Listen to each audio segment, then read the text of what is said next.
Ce sont les acides gras de formule oméga. Ce nom provient de la forme de leurs molécules. On distingue deux catégories, les oméga 3 et les oméga 6. Ils sont tous deux absolument indispensables car l'organisme ne les synthétise pas et ils doivent être apportés par l'alimentation. Le problème est que dans notre alimentation occidentale moderne, nous avons souvent trop d'oméga 6 et pas assez d'oméga 3. C'est ce déséquilibre entre oméga 3 et oméga 6 qui est co-responsable de l'ensemble des maladies modernes de civilisation.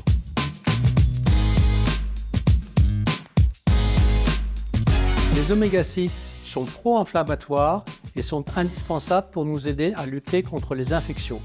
Mais ils doivent être relayés par les oméga 3 qui sont anti-inflammatoires et qui aussi anti-athérogènes. Si notre alimentation est trop riche en oméga 6 et trop pauvre en oméga 3, nous augmentons notre inflammation et nous risquons d'avoir plus de maladies cardiovasculaires. L'important est donc avant tout de veiller au bon équilibre entre oméga 6 et oméga 3.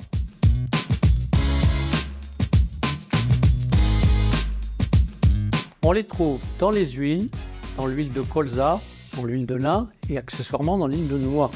Mais il faut, pour pouvoir assurer l'équilibre entre oméga 6 et oméga 3, réduire également les huiles qui apportent des oméga 6, comme l'huile de tournesol, l'huile de maïs et l'huile de sésame. On peut aussi augmenter ces apports en oméga 3 en consommant régulièrement des fruits à coque et des oléagineux, comme les noix par exemple, en sachant que 6 à 7 noix par jour apportent une quantité suffisante journalière d'oméga 3. Il faut aussi consommer certains fruits et légumes qui contiennent des oméga 3 et des graines, comme les graines de citrouille, les graines de chia, les graines de lin, et consommer également certains légumes ou certains fruits, le sucré, la citrouille, le chou et les blés. Il est également conseillé, surtout après 40 ans, parce que notre système enzymatique ne digère pas les précurseurs végétaux, de consommer des petits poissons des mers froides 2 fois par semaine régulièrement, comme les anchois, les sardines, la morue, le maquereau, le foie de morue. L'œuf est également un aliment riche en oméga 3, à condition que cet œuf soit issu de volailles élevées en plein air et nourries éventuellement avec une alimentation contenant des oméga 3, c'est-à-dire des graines de lin. Il ne faut pas également oublier de consommer régulièrement de l'huile d'olive qui est excellente pour notre santé cardiovasculaire. Cette huile d'olive, ce sont des acides gras dits oméga 9.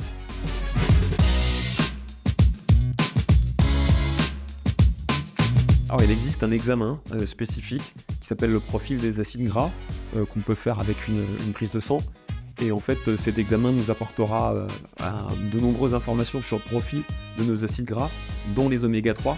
Et il nous permettra justement d'apprécier l'impact de l'alimentation sur le profil de tous ces acides gras. Et il y a un index notamment qui est déterminé, qui s'appelle l'index oméga 3, sur lequel on va essayer d'influer s'il y a besoin pour le patient. Alors l'indice oméga 3, on va apprécier justement son évolution sous l'influence de l'alimentation. Et il permettra justement d'objectiver l'influence cardioprotectrice de l'alimentation.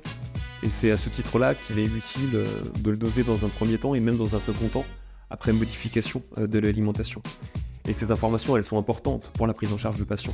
Elles permettent justement d'apprécier le risque cardiovasculaire et elles permettent aussi d'avoir un aperçu finalement de l'état inflammatoire de base chez le patient.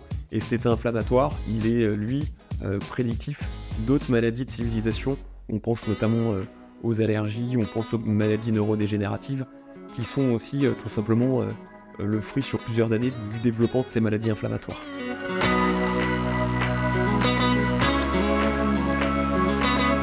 Le bilan des acides gras s'adresse de façon plus générale aussi à certaines catégories de patients, celles qui présentent des troubles du métabolisme, celles qui présentent déjà des maladies cardiovasculaires, mais également les patients qui présentent des maladies neurodégénératives, celles qui présentent aussi une sécheresse cutanée, ou pour les femmes qui ont notamment aussi un syndrome prémenstruel.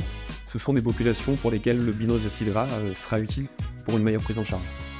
Donc c'est un bilan qui est généralement proposé par des médecins spécialisés sur l'approche fonctionnelle et par les diététiciens nutritionnistes aussi.